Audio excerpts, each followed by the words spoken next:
Este mes, en la revista de la Universidad de México hablamos de cultos. Y en este programa entrevistamos a José Gil Olmos, el autor de libros interesantísimos como Santos Populares o Los Brujos del Poder.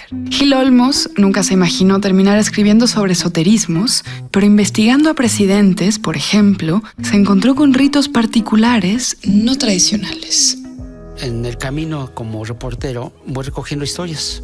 Y en esas historias muchas veces la gente a la que yo escuchaba me contaba cosas de fe, cosas de cómo algunos poderosos se acercaban a brujos y a chamanes para tomar decisiones, pero también como yo veía de que en distintos lugares del país, luego vi también en otros lugares, en otros países, veía cómo es que la gente se iba acercando más a la fe que a las cuestiones, digamos, más de razonamiento para la toma de decisiones. Y como reportero siempre uno se pregunta el por qué. O sea, ¿por qué existen las cosas, no? ¿Por qué la gente se está yendo más por la fe que por un razonamiento para tomar una decisión? ¿Por qué se presentan este tipo de fenómenos que van desde la cuestión meramente popular hasta una cuestión de poder, ¿no? De ambición?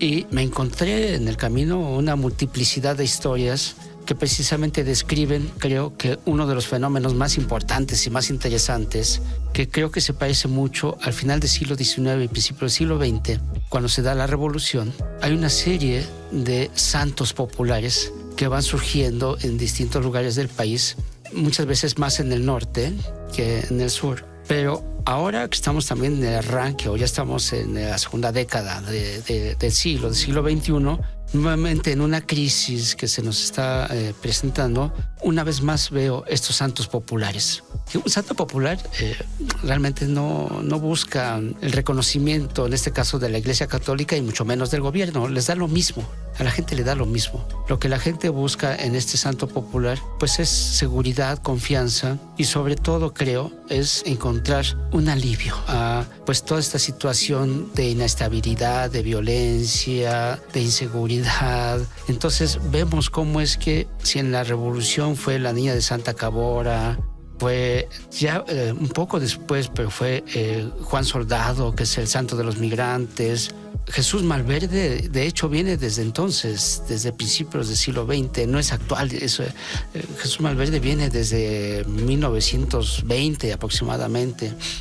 Así que en este programa hablaremos de santos no autorizados por la Iglesia, como la Santa Muerte, Jesús Malverde o Juan Soldado, que poco a poco, en tiempos de carencias, comienzan como un pequeño culto. Vemos cómo es que incluso héroes nacionales, como el caso de Emiliano Zapata, Benito Juárez, Francisco Villa, son santos, o la gente les reza y les pide, que eso me parece que es la parte importante socialmente hablando, a este tipo de santos, incluyendo a la Santa Muerte, le piden lo que son derechos constitucionales. E incluso no le piden milagros, sino favores. ¿Qué le piden? Le piden vivienda, le piden trabajo, le piden salud, le piden seguridad, le piden bienestar social, les piden educación. O sea, todos estos derechos que tendríamos que tener con una respuesta positiva por parte del gobierno y del Estado, pues no existen. Entonces, ¿qué es lo que hace la gente? Pues se va hacia un culto popular, también porque hay una crisis de la propia Iglesia Católica metida en todos los escándalos, ¿no? De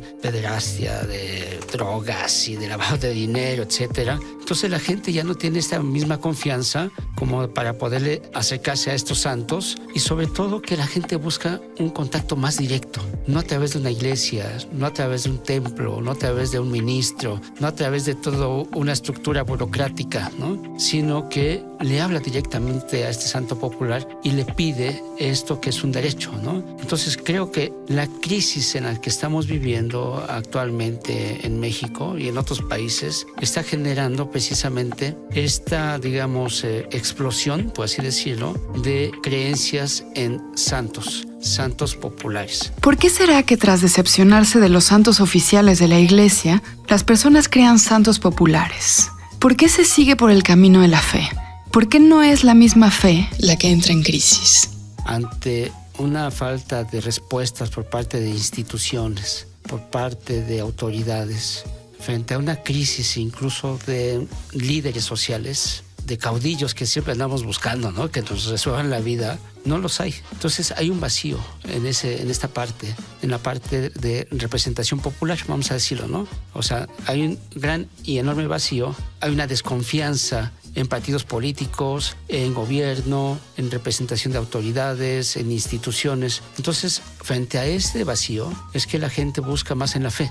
No hay respuesta en las leyes, no hay respuesta en las autoridades ni en las instituciones. Entonces, ¿qué hace la gente? Sobre todo en un país como México, donde hay una enorme religiosidad. Desde antes de que llegaran los españoles ya había muchísimos deidades, ¿no? Llegan los españoles con esta religión monoteísta que se sobrepone sobre las otras, y aún así sobrevive esta religiosidad mexicana. ¿Cómo comienzan concretamente los cultos a los nuevos santos? ¿Cómo se decide cuando un santo se vuelve santo? Jesús Malverde, hay un acta de nacimiento de un niño que nace en 1908, 1909 en Sinaloa, me parece que es en Culiacán, que se llama Jesús Malverde. Y entonces era como Chucho el Roto. Le pasa una serie de cosas en su vida, decide ser un asaltante, asaltaba las haciendas en Sinaloa hasta que tiene hartos a los hacendados, le echan al ejército, lo agarran y lo cuelgan en la plaza principal de Culiacán, como un ejemplo de que nadie más vuelva a hacer lo mismo, ¿no?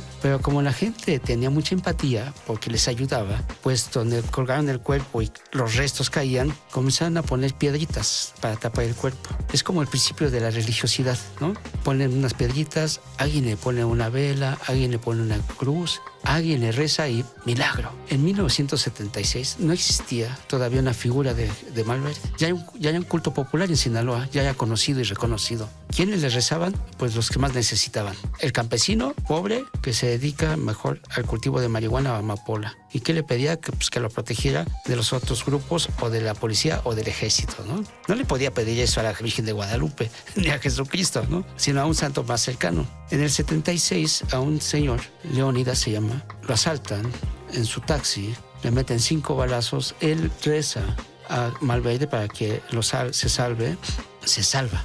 Y entonces él dice, voy a dedicar mi vida a cuidar la capilla de Jesús Malverde.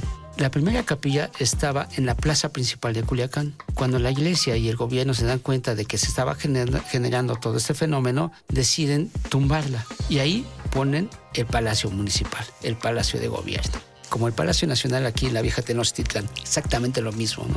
Pues la gente se fue 2 calles después y ahí puso la capilla y ahí está. Entonces este señor se dedicó a cuidar la capilla, pero no había una figura de Jesús Malverde, un retrato, una imagen, no había nada. Entonces va con un artesano y le dice, oiga, hágame una figura de Malverde. Dice, ¿pero cómo? ¿Con qué? Dice, mire, usted póngale rasgos de Pedro Infante, de Jorge Negrete y de un político local de ahí del momento, ¿no? Esa es la creación de un santo popular, que la gente lo va creando y recreando. Ahora lo visten de todo, de futbolista, de niño, de todo. Es una producción muy particular del pueblo, en este caso de Sinaloa, que además con el rollo del narcotráfico pues se ha extendido hasta Colombia. Entonces Jesús Malverde es una especie de culto popular pero posmoderno, porque no tiene fronteras, no tiene tampoco distinción de clases y le piden lo que muchas veces la gente necesita, favores, ¿no? Por un lado, José Gil Olmos se ha dedicado a recopilar historias de santos populares como esta. Por otro, investiga la relación entre la fe y el poder. En su libro Brujos del Poder, describe algunas de las muchas creencias más bien secretas de presidentes, primeras damas, ministros, en fin, de gobernantes que toman decisiones muy importantes para la sociedad basados en creencias o en prácticas chamánicas, de brujería, astrología, etc. Es una vinculación que me parece que es histórica, o sea, no es de este momento. Es un fenómeno histórico y es un fenómeno universal que no tiene que ver con países desarrollados o subdesarrollados, ¿no? En México yo encuentro una secuencia, digamos, una constante desde Francisco I. Madero hasta la actualidad, incluso hasta Andrés Manuel López Obrador. En el caso de Francisco I. Madero, pues él era muy creyente del espiritismo. Están las cartas espíritas de Madero donde decía él que era medium. Y como medium escuchaba a los espíritus y escribía las cartas. Todos los espíritus le decían qué hacer. Muchos historiadores van a decirme que no es cierto, pero el espiritismo tiene una influencia muy importante en la Revolución Mexicana. Uno de los libros que influyó más, este libro se lo dicta uno de los espíritus que supuestamente sus biólogos dicen que es el espíritu de Benito Juárez. y le dice qué hacer.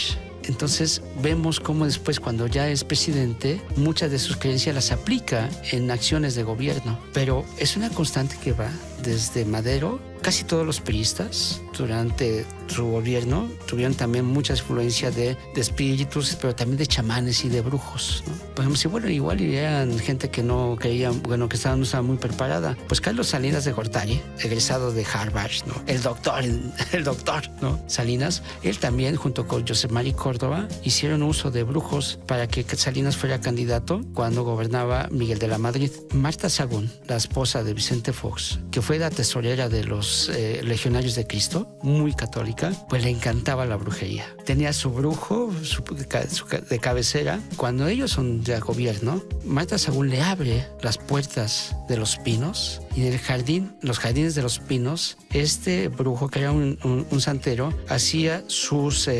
ceremonias del amor, porque decía que le quería hacer el milagro, ¿no?, a Marta Sagún de que se casara con Vicente Fox. Pero en realidad lo que ella quería es ser presidenta de México. Entonces, imagínate tú que en los pinos encontrabas a este tipo de personajes haciendo este tipo de actos, ¿no? Eso está documentado. O sea, nada de esto son anécdotas, todo está bien documentado, ¿no? Cuando Vicente Fox, que tiene otro perfil empresarial y muy católico, gana, Santiago Pando, que era su publicista más importante, él creía en los mayas galácticos. Él decía que los mayas venían de otra galaxia y que habían venido a dejar un mensaje. Y en este mensaje era el mensaje del cambio.